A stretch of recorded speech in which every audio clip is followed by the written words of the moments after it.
So let's go number one. So number one, as they always start off with fraction, the question says convert 0.375 to a fraction reduced to its simplest form. This question went for 2 marks. So in a CSEC paper, this may very well go for maybe 1 mark or sometimes 2 marks.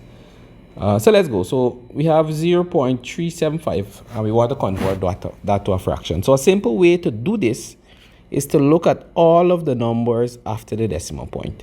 So all of the numbers after the decimal point, that will go on top as your numerator. So this will be 375 over, and I always tell my students, you put a 1, and based on the amount of numbers you have here, you put zeros in place of them. And based on the amount of numbers, those are the amount of zeros you will put. So this will be 375 over, we have 3 digits, so it will be over 1,000. So of course we know this can be broken down further, and if you don't know what is the highest common factor, you can use any common factor between the two and then divide. So I'll start off with probably 25. Looks as though you can go into both. So 375 divided by 25, that would give us 15. So 15, 375 divided by 25 will give us 15, and 1000 divided by 25 will give us 40. So of course I can see that this can go further, so I'll use the number 5. So this will be 5 into 15. 15 divided by 5 will give us 3, and 40 divided by 5 will give us 8. So this answer here to its lowest terms would be 3 over 8, and you grab both marks there if you can get this. So the second one says, using a calculator or otherwise, determine the exact value of. So well, what I would encourage you to do, you should know by now how to utilize and find the different functions on your calculator. So you can use your calculator to work out this. So what you will do, you will punch in your calculator 1 and 1 over 3 plus 2 and 3 over 5. And to get that on your calculator, we know we will press 1, and then we'll press the ABC function, and then 1 again, and then the ABC function, and then 3, and that will give us 1 over 3 plus 2, the ABC function, 3, ABC function, 5, and then we press equal, and that will work out to give us 3 and 14 over 15, and then this would be divided by 2 over 3. And once again we can use that same answer, and then we press the division sign and we divide that by 2 and the ABC function 3, and that would give us an answer of 5 and 9 over 10. And that is as easy as that. All your marks there just by knowing how to use your calculator. So we'll go down again. So we have another question in which we have to use a calculator. So what you can do, so it says 3.5 squared plus 3.67 all divided by 5. So we can do, you can punch in this entire thing in your calculator as it is, or you can do it piece by piece. So I'll punch in this here in my calculator first, 3.5 to the second power. So we'll have 3.5 squared, that would give us 12.25, and then we now divide this here. So this would be 3.67 divided by 5, that would give us 0.734. And we add these two together, we'll have 12.984 as the answer. So the next question says we want to write your answer correct to 2 decimal places. So let me write this number here. This will be 12.984. We want to write this correct to 2 decimal places. So we know 4 decimal places. We start counting from the first number after the decimal point. So we count 1, 2, and then the rule is if the next number is 5 or more, we add 1. And if it's 4 and less, we leave it as it is. So this number correct to 2 decimal places will just be 12.98. And that is correct to 2 decimal places. And then they want us to write this correct to 2 significant figures.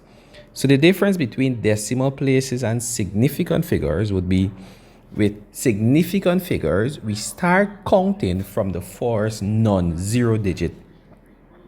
So that was the first non-zero digit, we start counting there. So we count 1, 2, and just like with decimal places, we look at the number after where we stop.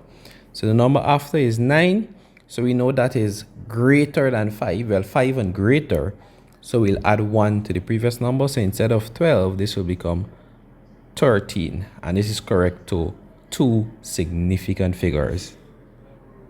So this one says, a man spent 3/8 of his salary on food and half on transportation, and then he saves the remainder. If he saved $500, what is his salary? So first of all, the man spent 3/8 of his salary on food. So food, he spent 3/8. Then on transportation, he spent half of his salary.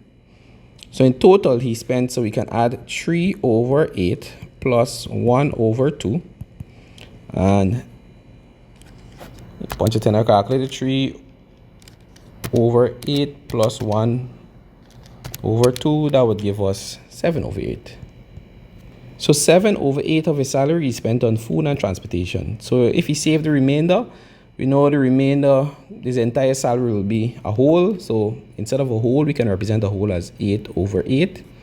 So 8/8 subtract 7/8 will give us 1/8. So he saved 1/8. All right, so, and then it said that he saved $500. So 1/8 is equal to 500.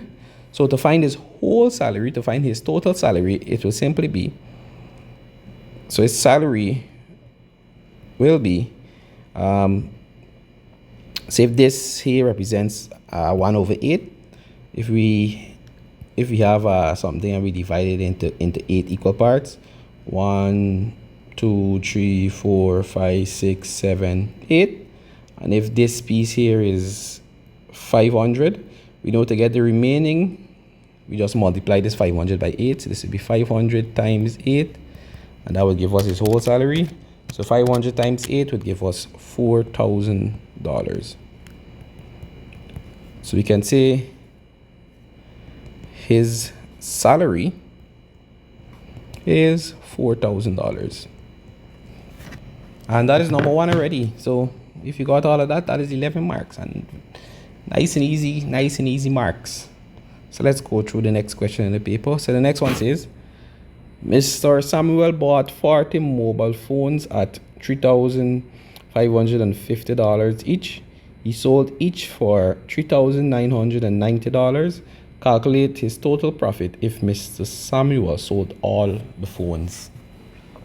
So the man bought 40 phones at $3,550 each. This will be 40 multiplied by 3,550.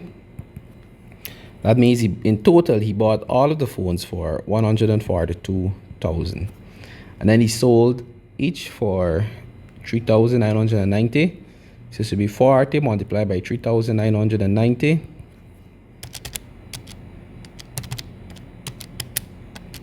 That would give us 159,600. So his total profit will be, so we just find the difference between the two. So this is 1,000. So this will be 159,600 subtract 142,000.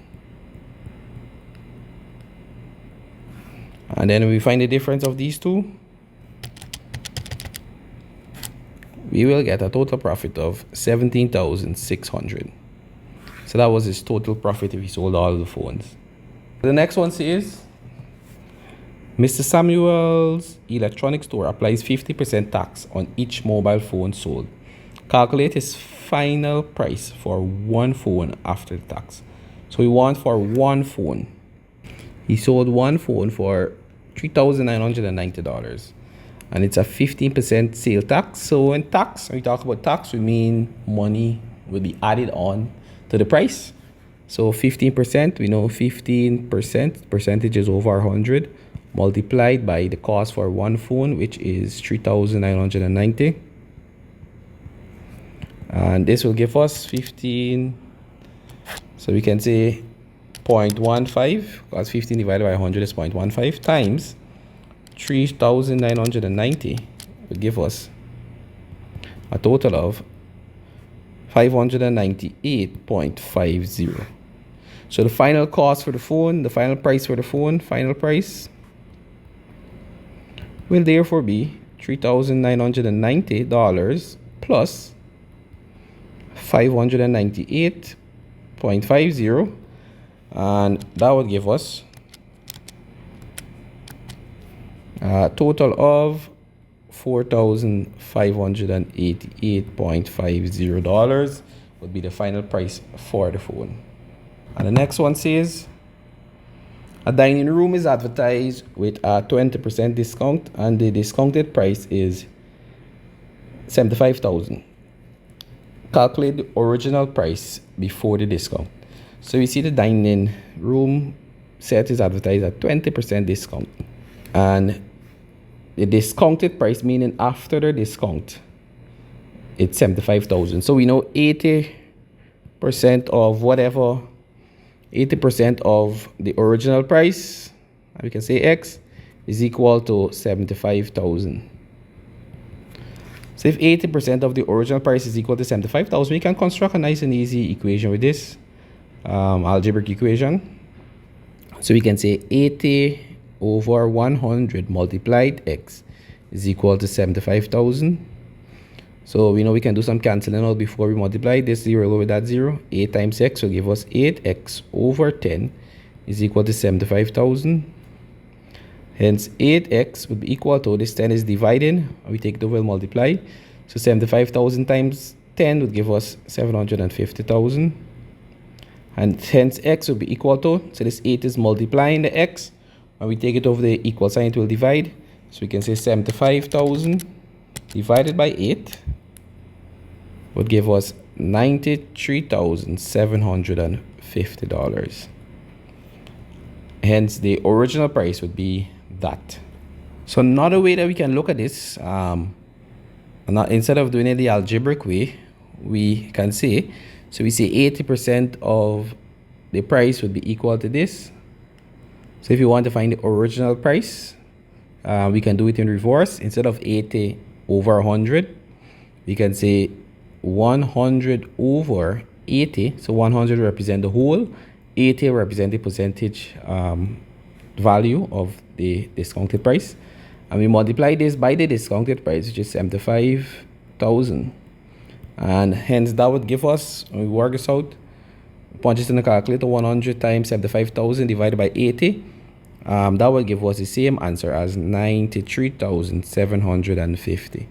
So if you're not good with the algebra, this is just another way to look at it. We put the 100% at the top, and then since it's a 20% discount, we take off 20% of the 100%. So we put that over 80, and we multiply it by the discounted price. So this is another one-step way to look at it if you're not comfortable with the algebra. So we can say hence the original price is 93,750. So you want to put in these little statements so that you can conclude and finish off your question. So they can conclude your question. You don't want to leave the answers hanging and leave the markers to interpret what you have as the answer. Make it as easy as possible for them. So the next one says Mary used 750 kilowatt hour of electricity in a month if the rate is 58.50 per kilowatt hour. Calculate the total charge Miss Mary has to pay for that month. So simple 1 mark question. We know this will just be 750. This is how much she used, which this is charged per every kilowatt hour. So we just multiply the 2. So 58.50. And that would give us a total of $43,875. So Mary had a very big light bill this month. So you can put that in a statement. Miss Mary paid for the $3,875 for that month. So the next one says, a monthly bill includes a fixed fee of $200 and a usage charge of $25.50 per kiloliter. So Mary's family used 35 kiloliter of water. Calculate the usage charge. So let's calculate the usage charge. So you need to be careful. The usage would be how much money basically per every kiloliter. So if you use 35 kiloliter, it will simply be 25.50 multiplied by the 35, and that would give us 892.50 dollars. So usage charge is that. So that is the usage charge. So the total water bill. So the total water bill would simply be the usage charge plus the fixed charge. So the fixed fee is basically regardless of how much you pay every month. That is a fixed fee. Probably, it's a fee used to rent the equipment that they have it to measure the water. So yeah, that is the fixed fee. So the total water bill,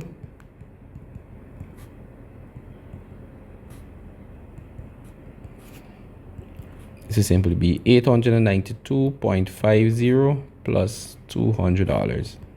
Hence, this will simply give us $1,092.50. And to carry on, 2 apartments have the following utility charges for the same month.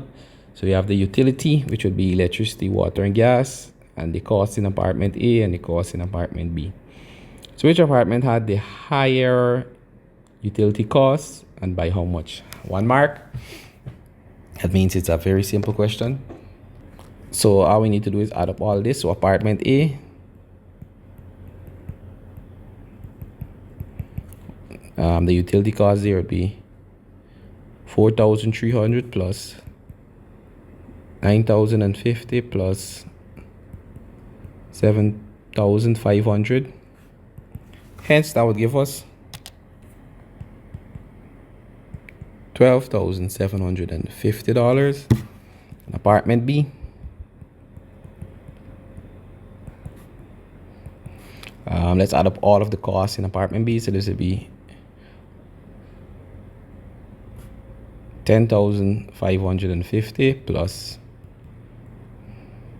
$4,500 plus $4,500. So we add up all of this. So this apartment B already looks as though they pay more money. So this will be $10,550 plus $45,000 plus $4,500, sorry, plus $4,500 or $4,500. So this will be $19,550. And by how much? So we just subtract 19,000. So we can say, so we just do 19,550 subtract 12,750, and this will give us $6,800. Hence, we can therefore say apartment B had the higher total utility costs by $6,800. So next one says, if apartment A reduces electricity usage by 15% in the following month, what would its new electricity bill be? Say if apartment A reduced its electricity bill by 15%, so in apartment A the electricity bill was $4,300, and if they reduce it by 15%, so So we know this will be 15 over 100 multiplied by the 4,300. So you know this 0 go with that 0, this 0 go with that 0. So then we can multiply 15 times 40. 15 times 43. That would give us a value of 645. So this is what it was reduced by. So hence the new bill, the new electricity bill will therefore be 4,300 subtract 645, and hence this would give us 3,655. And that was an easy 10 marks. So far the paper is very straightforward and simple. And now we head into the algebra. So this is the part that many students, they buckle down and they shiver under the pressure. So let's go. Factorize completely. So when you hear about factorize, as I would always tell my students, factorize, your answer will be two things multiplying each other. As the word factorize has factor inside. For example, if you factorize 6, there will simply be 3 and 2. All right, 3 and 2 will multiply, and then that will give you the 6. So factorize, your mind should be thinking like that. So we have a squared minus 25. So this is a nice and easy 1 mark to scoop up. So we have a squared and we have 25. So there's something special about those two terms. They are square terms, meaning we can multiply something by itself to give you those terms. For example, for a, we know we can multiply a by a to give you a squared. And for 25, we can multiply 5 by 5 to give us 25. So they are square terms. And then also, not only are they square terms, but they are subtracting. So we see here there's a difference of 2 squares. So that is how we factorize this. And to do this, it's a very simple one-step process. So we open 2 brackets, and in one bracket we put what we can multiply to give us a squared. So we put a there and a there.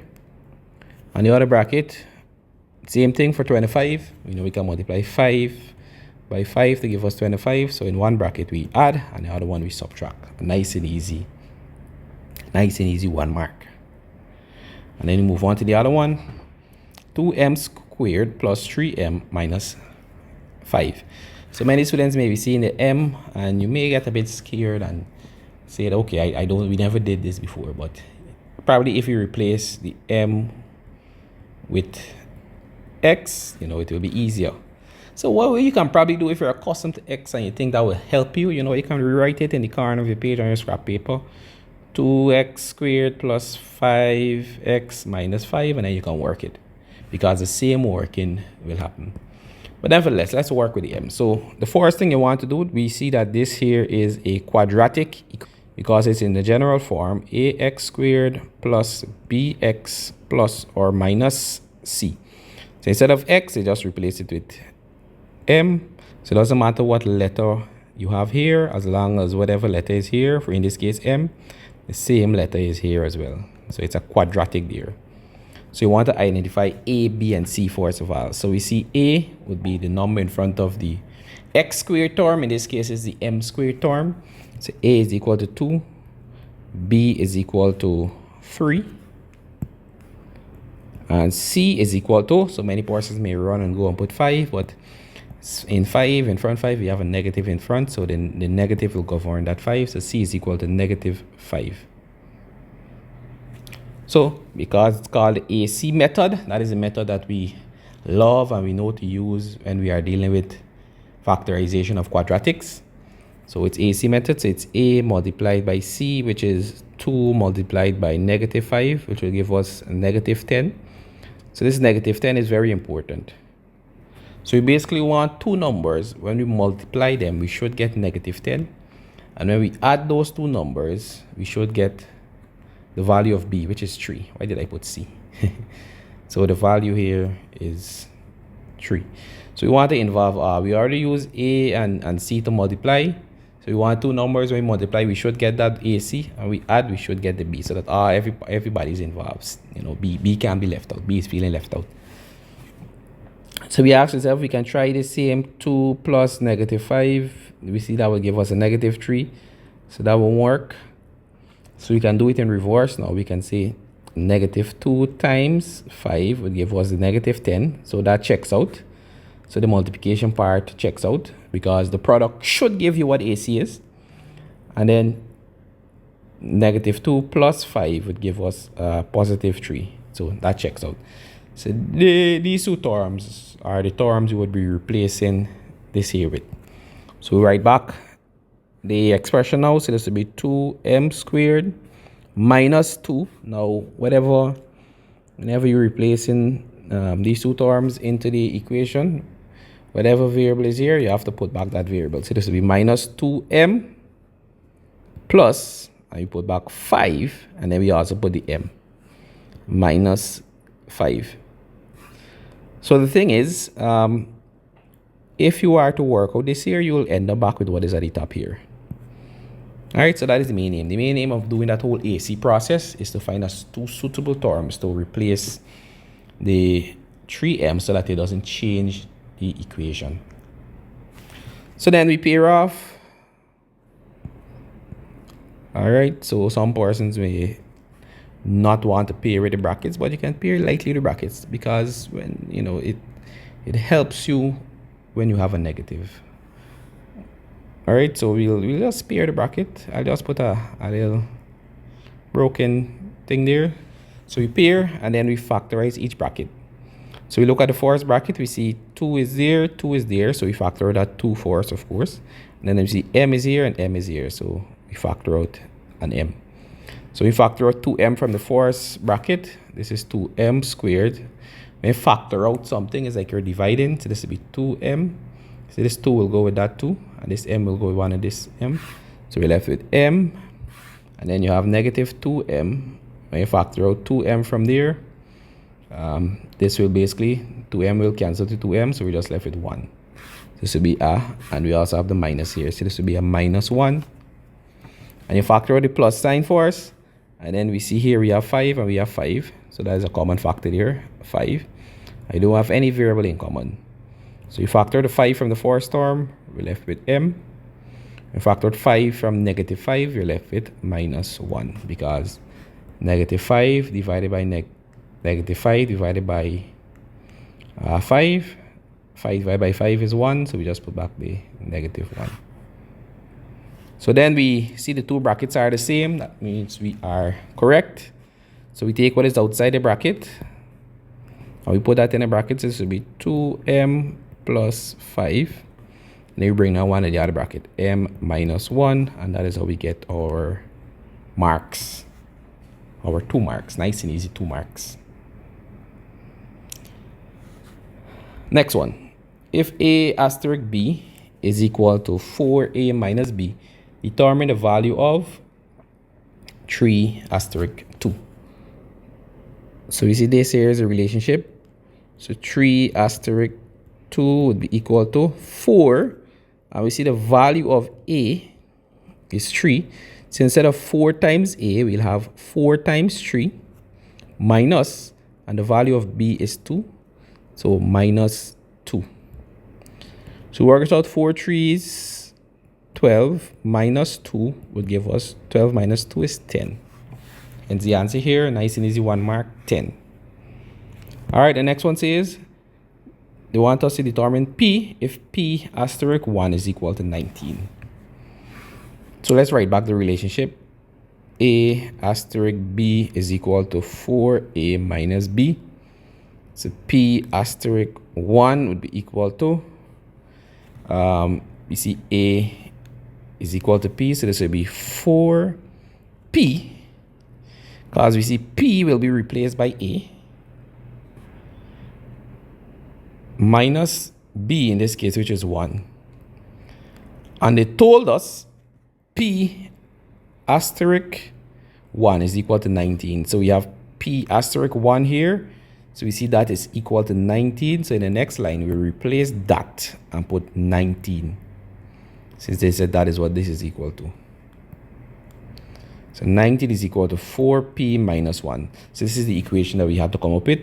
And many persons may not see that this is the equation, but it's very simple. So we do the same substitution like what we did at the top here, but it's just that we replace it now p star 1 with 19 because that is what it told us. And as long as you want to find for an unknown, you must have only one unknown alone in the equation. So we then work this out like a normal equation. So we know many persons may not be able to recognize it like this. So we can just shift it wrong to make it easier to the eye. So 4p minus 1 is equal to 19, and then we solve. 4p would be equal to, so we take over this negative 1 or this minus 1. I should say minus 1. People tend to mix up minus and negative, but nevertheless, it's subtracting. The 1 is subtracting. When we take it off, it will add. So 19 plus 1 will become 20. And then the 4 is multiplying the p. So when we take over the 4, it will divide the 20. So 20 divided by 4, we'll have p is equal to 20 divided by 4 would be 5. So then the value of p is equal to 5. And that is our 2 marks there. And the next one says, you want to simplify. So students tend to mix up factorize, simplify, and solve. But when you see simplify, it means to make it simpler. Solve meaning you're finding for an unknown. Factorize meaning expressing as factors. So simplify, we just got to do multiplication or add or subtract or whatever operation they give us in the question. So for this here, we'll just work out what is at the top, what is going on at the top. So I'll write 12x squared, 12x to the 5th power, my bad, times 2x to the 2nd power, divided by 6x to the 4th power. So I can work out the top piece. So with these questions, you want to go signs, numbers. I'll write numbers instead of coefficients. And then variables. So these are the steps. You start off with the signs and then followed by the numbers, followed by the variables. So we have positive signs, so that is no need to do any work there. So 12 times 2 would give us 24. And then x to the 5th power times x to the 2nd power. We put back the x and then we just add the powers. So 5 and 2 would give us 7. And all of this will be divided by 6x to the 4th power. So for divisions, we go through the same steps: signs, numbers, variables. So the signs are plus. No need to do anything there. Numbers, so we have 24 divided by 6. That will give us 24 divided by 6 will give us 4. And then x to the 7th divided by x to the 4th. We know this x to this 4th will cancel with the 4, this one at the top here. So we'll also left with x to the 3rd. So this would be 4x to the 3rd power. And that is 2 marks. Next one, solve the inequality. So for inequalities, we work them just like how we would work equations. So this should very well be x minus 3 is equal to 4. All right, so the inequality sign, we treat it just like how we treat the equal sign. So we carry over this would be x is equal to 4 plus 3, x is equal to 7. So the same thing here, x would be equal to, instead of equal to, we'll have greater than 4 plus 3, because this is subtracting, we take it over, it will add. So x is greater than 4 plus 3 would be 7. And that is 1 mark. If x is an integer, determine the smallest value that satisfies the inequality. So an integer would be positive and negative numbers and 0 as well. So the solution is x is greater than 7. So the smallest possible integer that can satisfy this would be basically 8. 8 would be the smallest integer to satisfy this, because after 7 is obviously 8. And that was 1 mark. Because to represent the solution, it would be it's great. The answer is x is greater than 7. So greater than 7 would be all in the solution would be 8, 9, 10, 11, 12, 13, 14, and so on. So the smallest integer will obviously be 8. So that's how we arrive at the 8. So the next one, number 4. In the figure below, lines AB and CD intersect at point O. Given that angle AOC is equal to 68 degrees, find the size of angle BOD given a reason for your answer.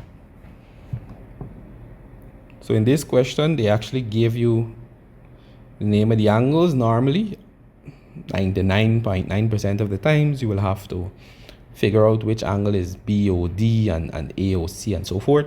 But nevertheless, let's go. So they want us to say the size of BOD. So BOD.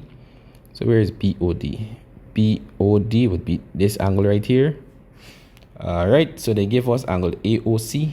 AOC is 68. So I'll write 68 degrees there.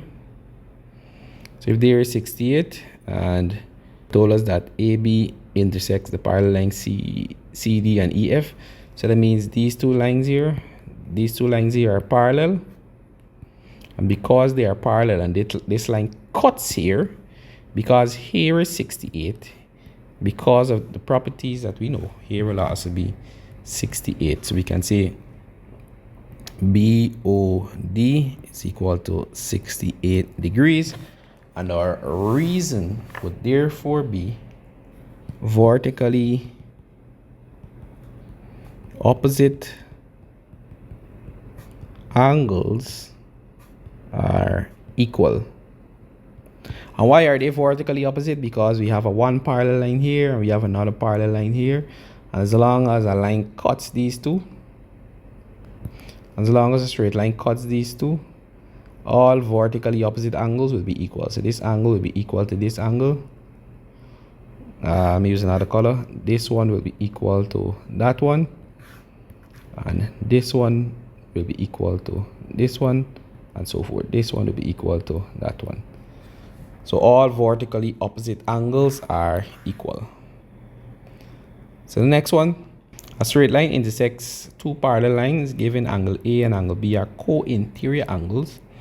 Angle A is equal to 4x minus 10. Angle B is equal to x degrees. Write an equation to show the relationship between angle A and angle B. So co-interior angles, once again, let's say we have a parallel line. So co-interior angles basically add up to 180 degrees. Co-interior angles add up to 180 degrees. So for example, if we have this here, these angles here are co-interior angles. You think of it like a C. So these angles here are co-interior angles, meaning when you add this angle plus this angle, you get 180 degrees. So basically, since angle A and B are co-interior angles, we can say angle A plus angle B will be equal to 180 degrees. And since angle A is this here, we can say instead of angle A, we'll say 4x minus 10 plus angle B, which is x, plus x will be equal to 180. And we know we can simplify this further too. We can put the like terms together. Whenever you're moving the like terms, you move with the sign in front. So this will be 4x plus x minus 10 is equal to 180. So 4x plus x will be 5x minus 10 is equal to 180. And that would be our equation to show the relationship between angle A and B. Maybe if you left it here, you probably would get the marks because this here is an equation. All right, but it's only fair to simplify the equation if you can. So hence, they want us to solve for the size of angle B. So angle B is equal to x, and we already have an equation. 5x minus 10 is equal to 180. We already have this equation, so we just solve for it, because when we find x, that will give us what angle B is. So this will be 5x, and when we take over this minus 10 to become plus 10, so this will be 180 plus 10. Hence 5x would be equal to 180 plus 10 would be 190. Hence x will be equal to this 5 is multiplying. When we take it over, it will divide, so we'll have 190 divided by 5. Hence x will be equal to 190 divided by 5, give us 38 degrees. So hence you can say therefore angle B is equal to 38 degrees. And hence they want us to determine the size of angle A. So we saw that angle A is equal to 4x minus 10. So if angle A is equal to 4x minus 10, Therefore, angle A, and we found x to be 38. This will be 4 times, instead of x, we'll have 38 minus 10. So 4 times 38 will give us 152 minus 10. And 152 minus 10 will give us 142. So therefore, we can say angle A is equal to 142 degrees. And this one, using a ruler and a compass only, construct an equilateral triangle PQR with sides 5 cm. Show all construction arcs and label all vertices. So let me switch over to this page in which I will answer this question. So of course, when we're talking about an equilateral triangle, we're basically talking about a triangle in which all the sides are equal. So I'll take my ruler and I will draw a line a little greater than 5 cm. And then to get the 5 cm very accurate, I will take my compass and I will put it at 0, and then I will extend this compass to 5 cm. Then I'll make sure I lock the compass so that it doesn't move, and then I'll take the same measurement and I will put it on the line. And then I will strike an arc there on the line, and I'll move the point, put it at the point in which I just struck the arc. Then I will strike another arc here, and then between those two arcs will give me a reading of 5 cm. So we know it's an equilateral triangle, so I'll keep the same distance and I'll put it on this point again, and then extend it, and I will strike an arc at the top here, and then I'll put it on the other point, and I will strike an arc here as well, and then the distance from this point to this point will give me 5 cm because I did not trouble the arc, and from here to here will give me 5 cm. So now I'll take my ruler and I will connect the lines so we can take the measurement as well. So let's see, we have here, and let's see if we can get this a bit straight. And if we take the measurement, we see it's 5 cm from there to there. So then I will draw a line straight there, and I'll take the ruler again,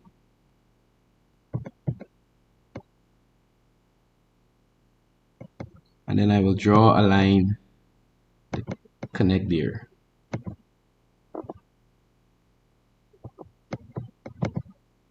And that will give me the equilateral triangle PQRS. So of course I have to label it, so let me label this side P, and this side will be Q, and this side will be R. And that is how I get the full marks. So we know if you take a compass, so we know if you take a protractor and measure each of these angles, we will get 60 degrees since it's an equilateral triangle. And that is how you get your full marks there. So you have to make sure you show all the construction lines. So let's move on to the next question. And now we're back with this one. So this question says, a rectangular garden measures 12 meters by 8 meters. And find its perimeter. So we know if you have a rectangular garden, this is what it will look like. So we know this will be 12 meters by 8 meters. And since it's rectangular in shape, we know if here is 12, here will also be 12 meters, and here will also be 8 meters.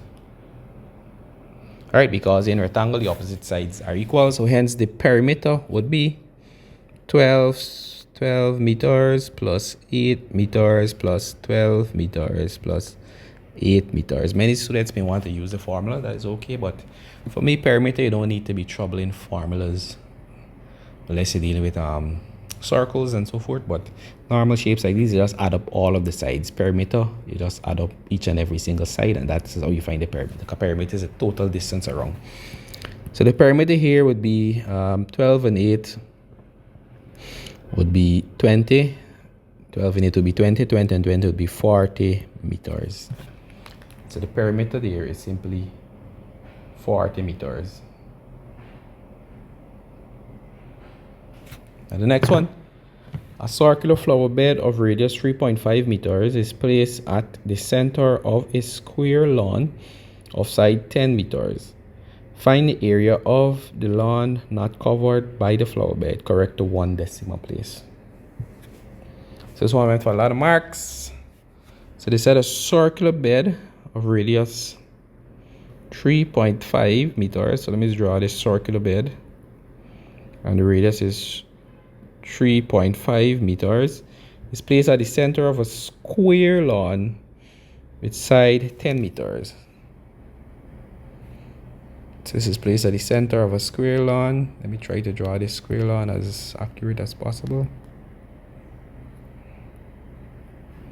So this should be in the center. 10 meters. So they want us to find the area of the lawn not covered by the flower bed. So we know the circle, everything in the circle here will be the, let me just use another color. Everything in the circle here will be the flower bed. So the first thing we want to find is the area of the circle. And that would give us how much the area the circular flower bed takes up. So the area of the circle would be pi r squared. And they told us to use pi as 3.142. So you want to pay attention to what the question tells you to use pi as.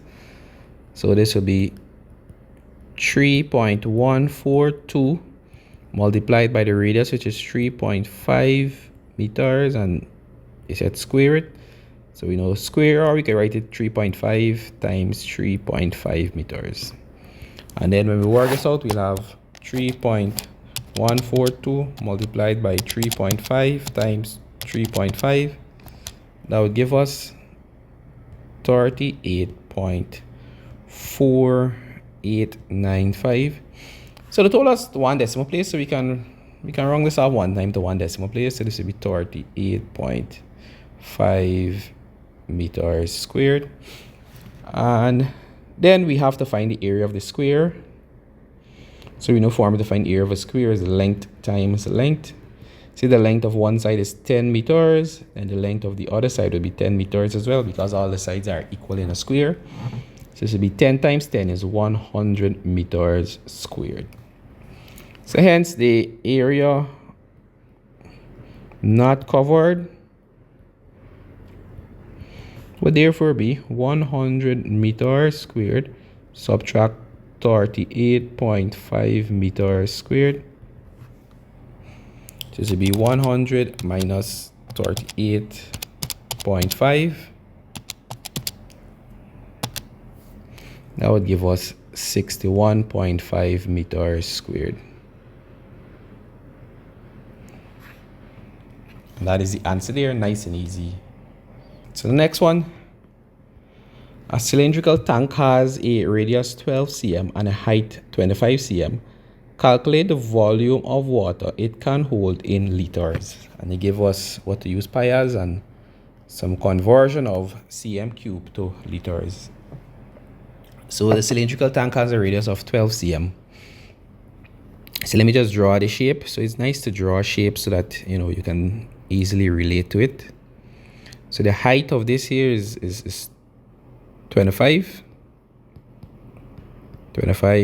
cm, and the radius of the circle is, it told us 12 cm. So we want to calculate the volume of water it can hold. So to find the volume of water, we find the volume of the shape, because that would tell us how much space the shape takes up. And based on how much space the shape takes up, we can then use that to convert how much water it can hold. So we find the volume of this cylinder here. So cylinder and shapes like the cylinder, especially when the cross section it's equal throughout, meaning if I cut this shape like this, it will still have the same circular bottom and it will still be a cylinder.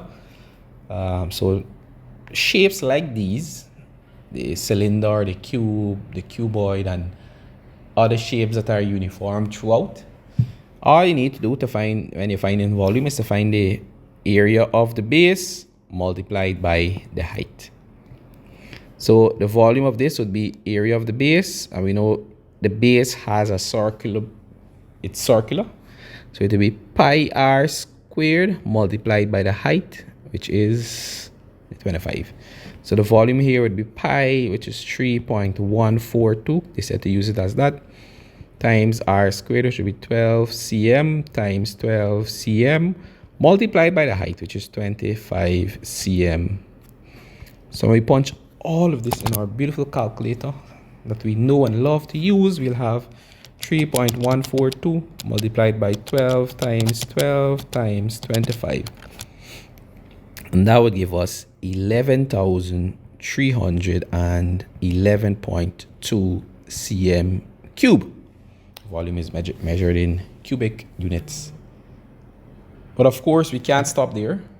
We want to convert this to liters to find how much it can hold in liters.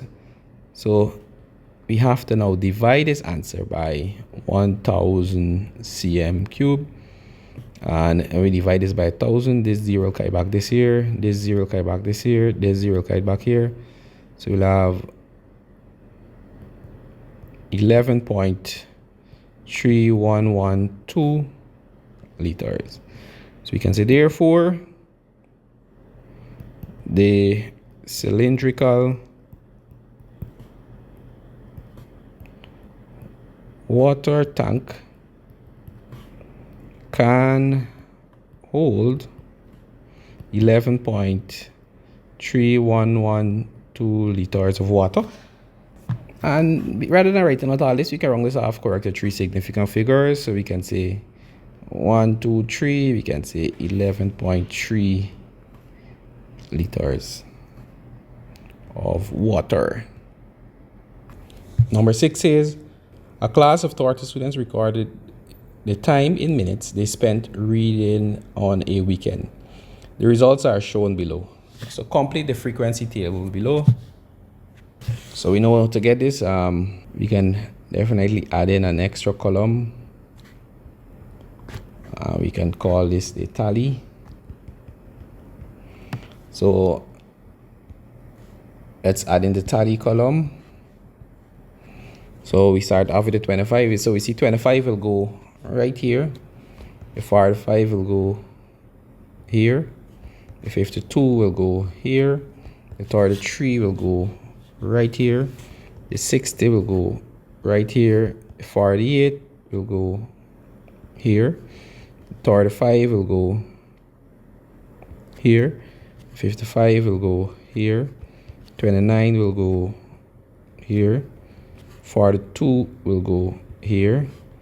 30 will go here. 64 will go right here. The 70 will go here. The 31 will go here. The 36 will go right here. The 50 will go here. 68 will go here. 45 will go right here. The 52 will go here. The 48 will go right here. The 55 will go here. The 33 will go here. The 42 will go here. The 60 will go here. The 30 will go here. The 64 will go right here. The 70 will go here. The 31 will go here. The 36 will go here. And the 50 will go right here. And then to get the frequency, we just add all of the tally. So the 20 to 25, so 20 to 29 would be 2. 30 to 39 would be 9. 40 to 49 would be 6. 50 to 59 would also be 6.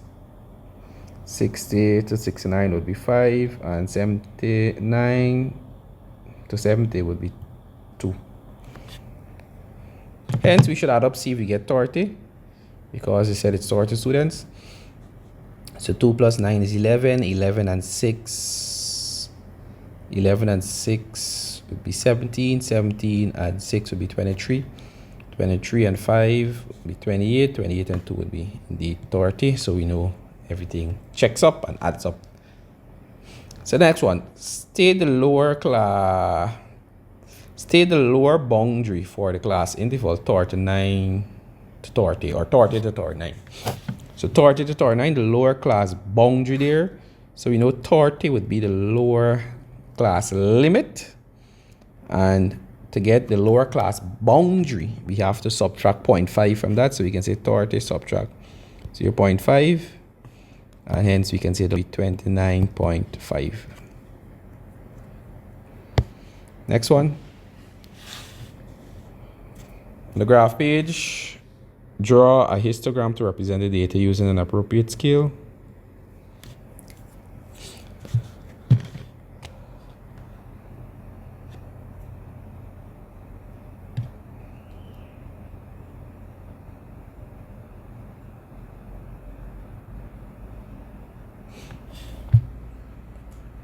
So I will insert the image of an already constructed histogram. So to construct the histogram, we basically will be using the frequency that will tell you how high you will go and the limits, the class intervals. All right. So, and then we label. So let's look at the histogram. So here we have a constructed histogram. So for the first one, 20 to 29, we have that goes as high as 2. And 30 to 39, that goes as high as 9. And 40 to 49 goes to 6. The same thing for 50 to 59. 60 to 69, that goes as high as 5. And 70 to 79 goes as high as 2. And that is how we get the graph. So they want us to determine the number of students who spend 50 minutes or more reading. So the number of students who spend 50 minutes or more reading, so 50 minutes or more would be all of these students here. So this would be 6, 5, and 2, 6 and 5, 11, 11 and 2, 13. So we can say 13 students. Next one, find the probability that the student chosen at random spends 50 minutes or more reading. So since 13 students spend 50 minutes and more reading, the probability of selecting a student at random from the set would be, so the probability would be the total number of students that we have. So we know we have 30 students because when we add up all, well, actually they told us it's 30 students. And because 13 spend 50 minutes and more reading, the probability would be 13 over 30. And if we divide 13 by 30, we get 0.43333. So we can leave this as it is, or we can say 0.43, or we can even say 43%, approximately 43%. This here would be okay. The 13 over 30 would be okay. This one says a manufacturing company produces 2 products, jams and nut butter, in the ratio 5 to 3. The cost to produce each unit of product J is $300, while product B costs $375 per unit. In 1 week, the company made a total of 640 units. They sold all the units of product J at 10% profit and product B at 5% loss. How many units of each product were produced? So let's go. The first thing we have to do, it's a ratio question. And those ratios 5 to 3. And you see they have a total of 640 units. So the most important thing when you're dealing with ratio is to find the value of one share. You always try to find the value of one share when you're dealing with ratio. So what we need to do to find the value of one share, we add up the 5 plus the 3. That will give us a total of 8 shares. So 8 shares in total, and we saw that the company made a total of 640 units. To find how much unit will represent one share, it will be 640 divided by 8, and this will give us what one share will represent. So 640 divided by 8 would give us 80. So one share is equal to 80. Then how many units of each product products were produced. So now how many units of each product were produced? This will be for jam. It will be 80 multiplied by, so we see jam was shared in the ratio 5 and nut butter was 3, so this will be multiplied this by 5. So 80 times 5 would give us 400.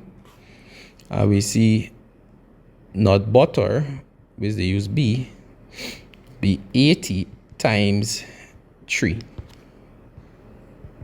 So 80 times 3 would be 240 units. So we can say units.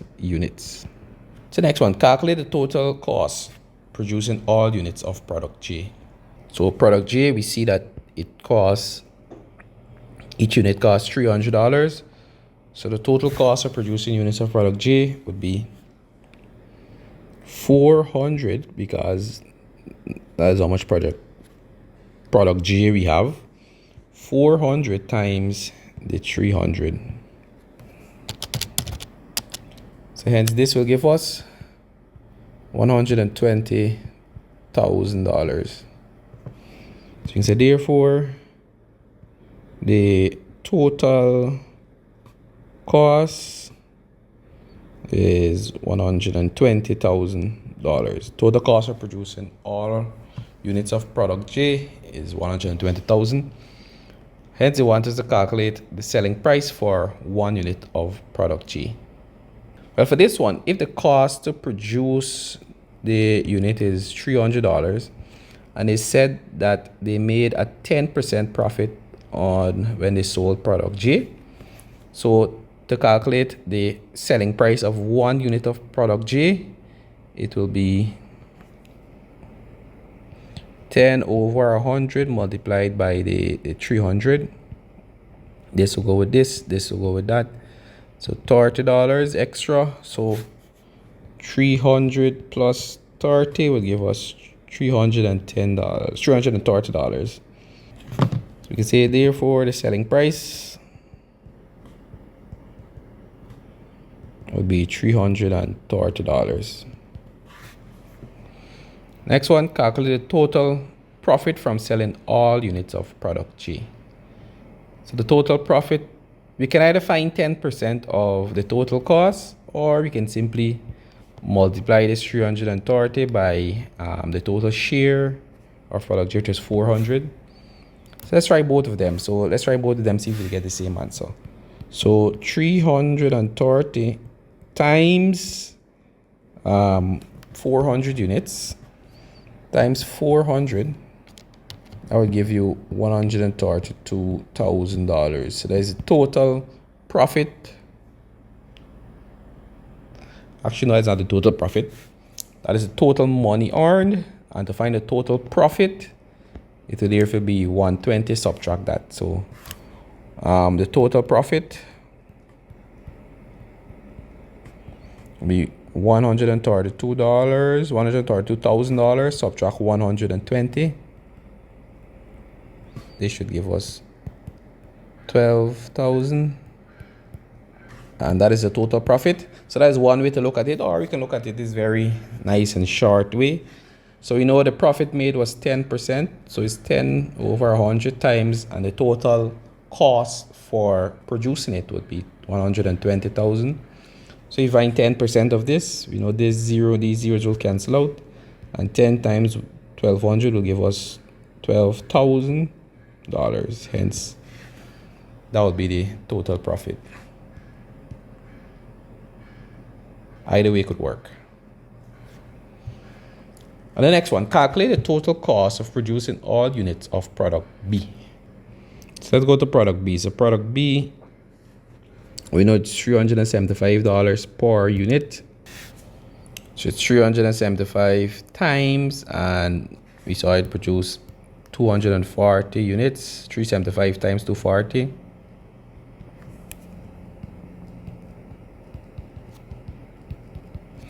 That will give us $90,000. So the total cost, $90,000. One mark. Next, we'll calculate the total profit or loss made from selling both products state whether it was a profit or a loss. So let's find the total cost to produce both of these things. So the total cost to produce will be the 90,000 plus the 120. Hence the total cost to produce would be 210,000. And the total profit earned, or the total money earned, I should say, total money earned. So the total money earned would be the 130,000 that was earned from this set here. And then we saw this set here, they made a 5% loss. So this would be 5 over 100 times 90,000. So these two zeros will cancel out. 5 times 900 would give us 4,500. Hence, if we subtract 90,000, find the difference between the two, we'll have 85,500. So this will be added to 85,500. So the profit earned here on this set is actually 132,000. So when we add up these two here, we get 217,500. Hence, we can say, therefore, a profit of, because obviously this is greater than this, and if you find the difference between those two, you get 7,500. So we can say a profit of 7,500 was made. So this question says, if a company wants an overall profit of 10% on the production cost, how much more should they increase the selling price per unit of product B in keeping the quality and products A selling price? So this should be product J. In keeping products J selling price the same.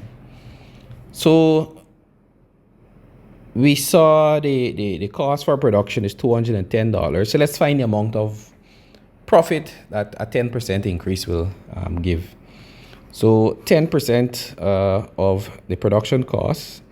So we can say 10% increase will be of the total increase, 10% total increase will be 10 over 100 times this cost here, 210,000. So these two zeros will cancel out, and this will give us 21,000. Hence, this is the amount that it should increase by. So what we should do, we will add this here to the production cost to get the total money that we should earn. So the total money that we should earn,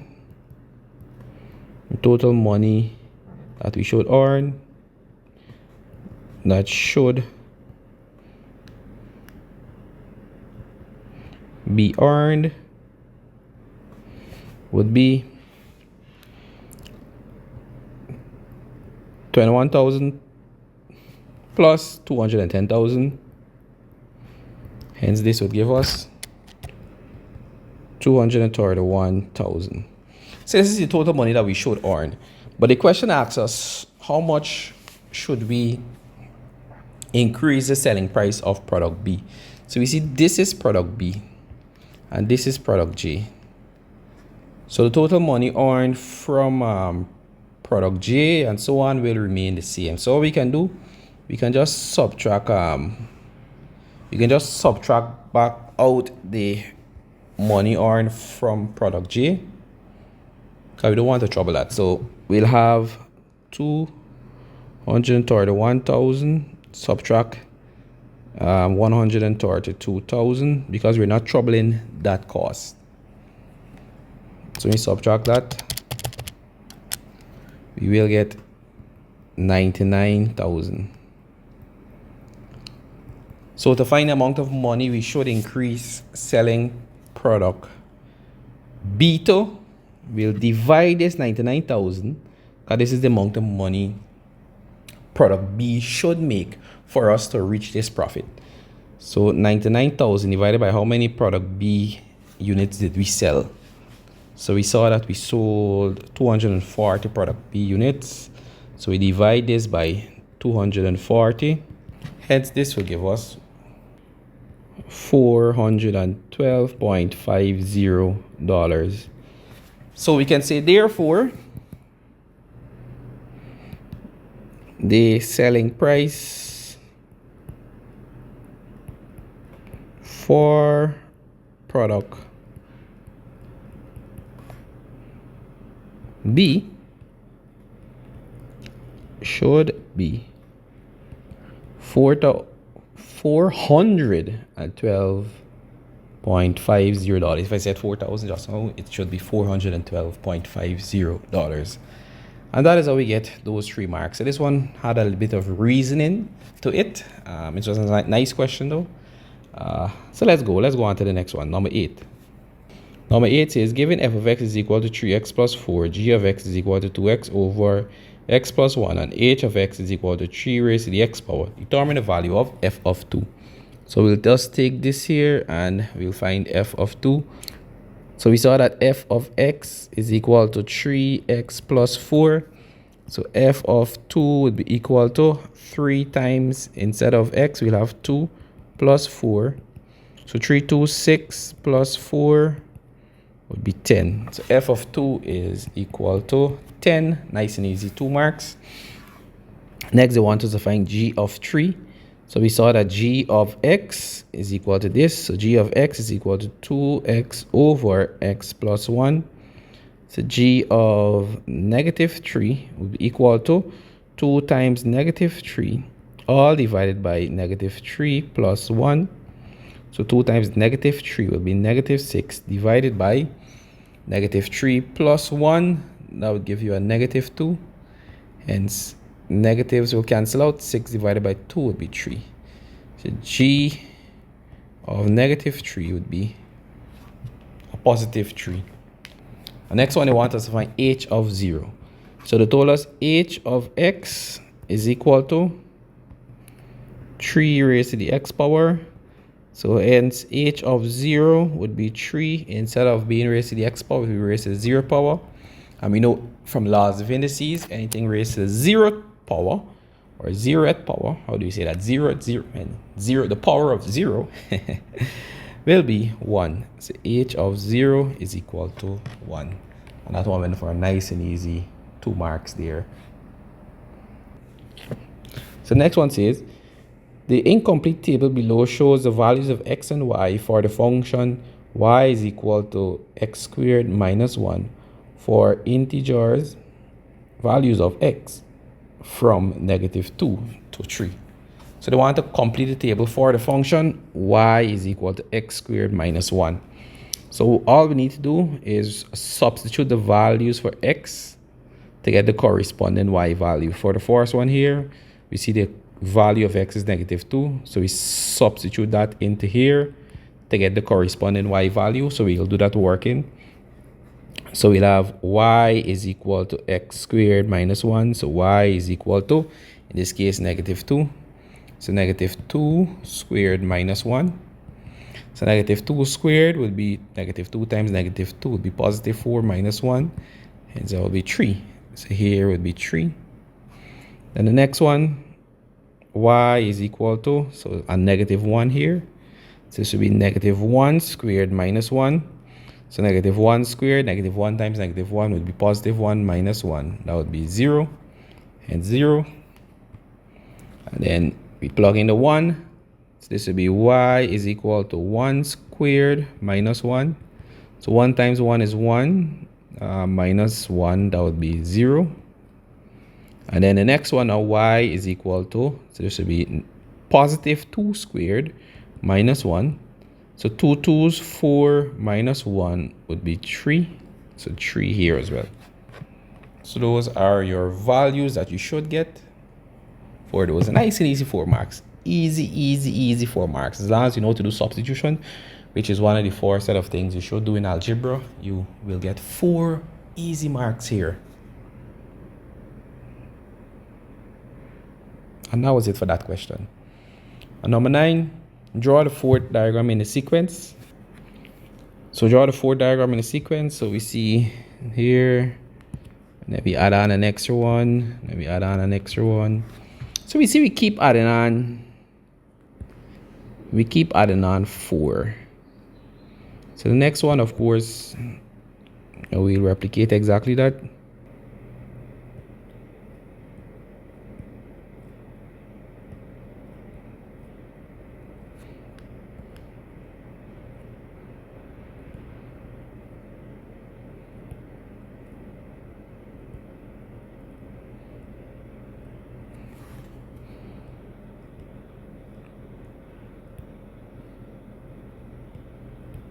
So this is exactly what we have in diagram 3. So to get diagram 4, come on, nobody should be getting this wrong. We just add on an extra one.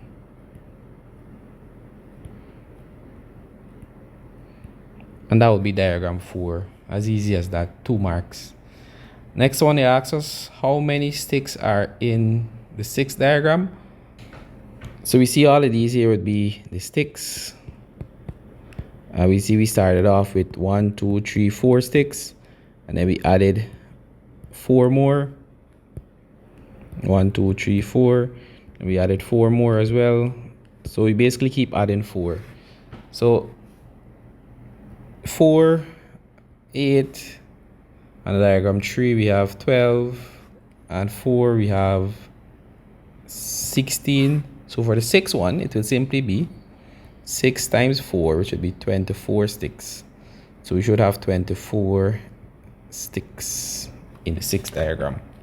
How many thumbtacks in the 7th diagram? So let's look at the thumbtacks. Let's look at the pattern for the thumbtacks. So we started off with 4 here, and then we have the same 4 plus 1, 2, 3. So 7. Then we have the same 7, and then we add 1, 2, 3. So 10. And then here we have the same 10, and we add 1, 2, 3. So 13. So we see it's 4 plus 3. We keep adding 3. Alright, so it's basically, you see we started off with 4 here. Then we went to 7. Then we went to 10. Then we went to 13. And the smart thing to do. So on the 4th diagram, we saw that we had 13 thumbtacks on the 4th one. Hence, on the 5th, we saw that we kept adding 3. Hence, on the 5th, we add 3 to that, we'll get 16. Hence, on the 6th, we'll have 16 plus 3 would be 19. On the 7th, we add 3 to this, we'll get 22. So therefore, we can say 22 thumbtacks.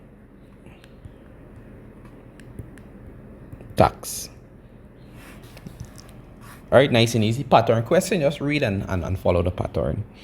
So next one, we have to complete this table by inserting the missing values and rows. All right, so let's look at, so they actually gave us the rule. So that is very nice when you see the rule, when most times you'll have to come up with a rule. So they actually gave us this. So we see we started off with 4, and then we have 1 plus 3 over 4 times the 4. And we have 8, and we have 1 plus the same 3 over 4 times the 8. So, and the 12, the same thing. So let's go to 52. So this will obviously be 1 plus, in bracket, 3 over 4 times 52. And of course, when you work that out, you should get, you punch it in your calculator, 1 plus, and you open a bracket, 3 over 4 times 52. You close the bracket, you should get 40. Just by using your calculator, you get those marks. And then we have 55. So how do we go back to 55 now? So we can either use some algebraic, or we can do some trial and error. All right, so let me work it right at the bottom here. So we know it's 1 plus 3 over 4 times S will be equal to 55. So we can work this out. We'll have 3 times S would be 3S over 4. So let's use X, since X is easier to identify. So X, so 1 plus that is equal to 55. Hence we can work this out. So this one is adding, take the will subtract. So you'll have 3x over 4 is equal to 55. Subtract 1 will be 54. This 4 is divided when we take it over, multiply. So we'll have 3x is equal to 54 multiplied by 4. And that will give us 216. Hence x would be equal to, when we divide, this 3 is multiplied, when we take it over, it will divide. So this here will be divided by 3. So 216 divided by 3, that would give us 72. So 72 would be the answer for here. And we know we just use x in place of the s. So s is equal to 72. So here it would be 72. And if there is 72, then we can work out this to be 1 plus 3 over 4 times 72. And you can also try that. Punch it in the calculator and see if you'll get the 55. So you can either do it the algebraic way, or you can do it the smart way if you're not so good with algebra. But you should be by now. But if you're not, you can just do trial and error, and you'll get your answer. You don't want to leave these 4 marks just because you don't know some algebra. Do trial and error and see how close you'll get to the 55, and then you'll adjust the trial and error, because you'll get 1 mark for each thing that you fill in. And this went for 4 marks, and 4 marks means a lot in CSEC. So let's go to the last one. Number 10. ABC is a triangle. ADC is a straight line with BD being perpendicular to AC. In the diagram below, AB is equal to 7, BC is equal to 12, and angle BAD is equal to 65 degrees. Calculate the 1 decimal place the line BD. So BD would be right here. So we see BD. We highlight this piece, and we're dealing with a right angle triangle. So trig ratios should come to our mind immediately. So I can call this A. Let's call this A, or let's call it X for easy sake. So you want to calculate X, which is BD. Alright. So we see we are dealing with a right angle triangle, and we know one side and an angle. So we'll label these sides. We know here the 7, it's opposite the right angle. So hence that will be the hypotenuse. The side that we are interested in, that is opposite the angle that we know. So hence that would be the opposite. And then you will be given these ratios at the front of the paper, but some students don't need to turn that page and go to the front. They know the mnemonic, some old horses can always hear their owners approach. Hence, so let's see which one of the ratios has hypotenuse and opposite. So we see sine. So we'll say sine theta is equal to the opposite over the hypotenuse. So hence sine theta in this case is 65, is equal to the opposite, which we put as x, but we know we're just using that to represent BD, just for the sake of making it simpler, over the hypotenuse, which is 7. So we see x will simply be equal to, carry over the 7 to be 7 multiplied by sine 65, and we punch it in our calculator. 7 times sine 65, and that will give us x is equal to 6.34415. And they want it correct to 1 decimal place, so we can say now we replace x with the BD is equal to 6.3 cm. Nice and easy, 3 marks. Next one, they want us to calculate the length AC. So AC would be this entire piece at the bottom here. And that's going for 4 marks, so that means you must do some extra something. So let me put in the 6.3 cm here. So the first thing we got to do, we have to find what this value is, this line is, and then we find what this line is, and then we add them together. So let's find AD. So AD is here. So we can use, since we're dealing with a right angle triangle again, and we know 2 sides, and we want to find 1 missing side. So our mind should immediately go on the Pythagoras' theorem. So the Pythagoras' theorem says the square of the longest side, so we can say the square of the longest side, which is in this case the hypotenuse, which is 7. So we can say 7 squared, we leave out the cm for now, is equal to the sum of the squares of the two remaining sides. So this will be 6.3 squared plus the AD that we want to find, AD squared. You can use AD or you can use X, so let's use AD. Doesn't matter what you use, just know what you're finding. Some people are more accustomed to working with the one letter, so I'll just use Y. I'll just use Y to represent this here. Since, many students may find it easier to work with one letter opposed to two. But eventually, it doesn't make a difference. So we work this out. So we square everything. So 7 squared will give you 49. And we squared 6.3. We'll get 39.69 plus y squared. And we take over this here. It's adding. Take it over, we'll subtract. So subtract. You find the difference between 49 and that. You will get 9.31 is equal to y squared. Hence, y would be equal to, this is square in here. And we take it over, it will become the square root. This will be the square root of 9.31. We take the square root of 9.31. We'll have y being equal to 3.05. We can round this off to 3.1 cm. So we can therefore say here is equal to 3.1 cm.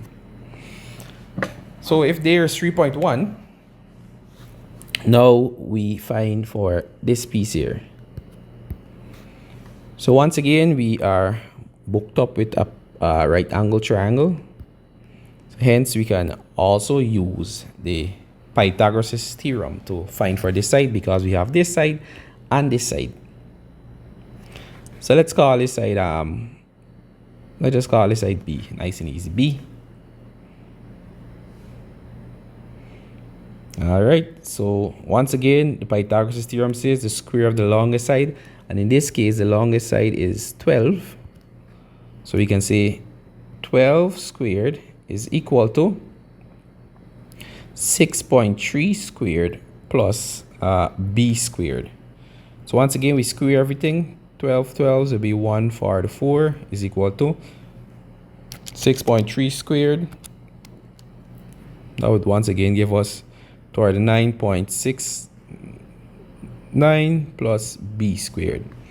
So once again, we take over this. It's added, and we take it over, we'll subtract. So when you subtract that, you will get an answer of 104.31 is equal to B squared. Then we take over the square to become the square root. So you can switch it around. You can say B is equal to the square root of 104.31. Hence, B is equal to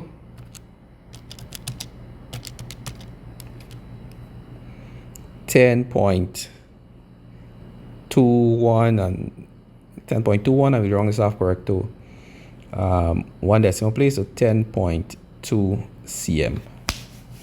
So therefore, to answer the question, you can say therefore AC is equal to 3.1 cm plus 10.2 cm, which will give us a value of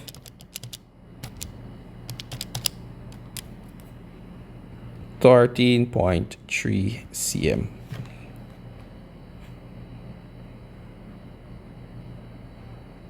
And that would be our answer. Next one, they want us to determine the size of angle ABC. So angle ABC would be this angle here. So we found this here to be 10.2. So they want us to determine the angle, the size of this angle here. So let's go. ABC would be the angle in the middle, which would be angle B right here. So there are many ways you can work this. Since you're dealing with the ratios, let's stick with the ratios and work it using the ratios. So what we can do, we can find this angle here, and then from this angle we can use it to find for this angle. So let's call this theta. So we can use any ratios actually. So we can say sine theta is equal to the opposite over the hypotenuse since we have all of the sides. So the opposite here would be here and the hypotenuse would be here. So we can say sine theta is equal to the opposite, which is 6.3, divided by the hypotenuse, which is 12. So sine theta will be equal to 6.3 divided by 12. That will give us 0.525. Hence theta will be equal to, and we take over the sine, the opposite of sine would be sine inverse. So we can say sine inverse 0.525. Hence theta will be equal to 31.668. So we know theta will be equal to 31.7. So hence here is equal to 31.7. So because there is 31.7 and here is 65, to find for angle ABC, so I'll carry down this work and at the bottom where it belongs. So 31.7, I'll remember that, so 31.7. So to find for angle ABC, it will simply be, we know the total number of degrees in an angle is 180 degrees, subtract, and we add up 65 plus 31.7, and this will give us 180, subtract, so 65 plus 31.7, this will give us 96.7. We subtract this from 180, we will get 83.3 degrees. So angle ABC is equal to 83.3. And that would be our answer there for 3 marks. Nice and easy, 3 marks. And there are multiple ways you could have done that. And that has brought us to the end of this test. So as you saw, this test was reasonably easy. You should not be scoring less than 50% in this test. Anything below that, you need to work on a lot of areas. So I would advise that you look at this video, and then you can probably, after analyzing everything and processing everything, you can probably select similar questions like these, but ensure you know to work all these questions before the next exam that you have coming up, which is sometime in February. So I'll see you in the next video, in which I'll be looking at some more papers. Until then, keep practicing. Maths is not anything hard to pass. Best wishes.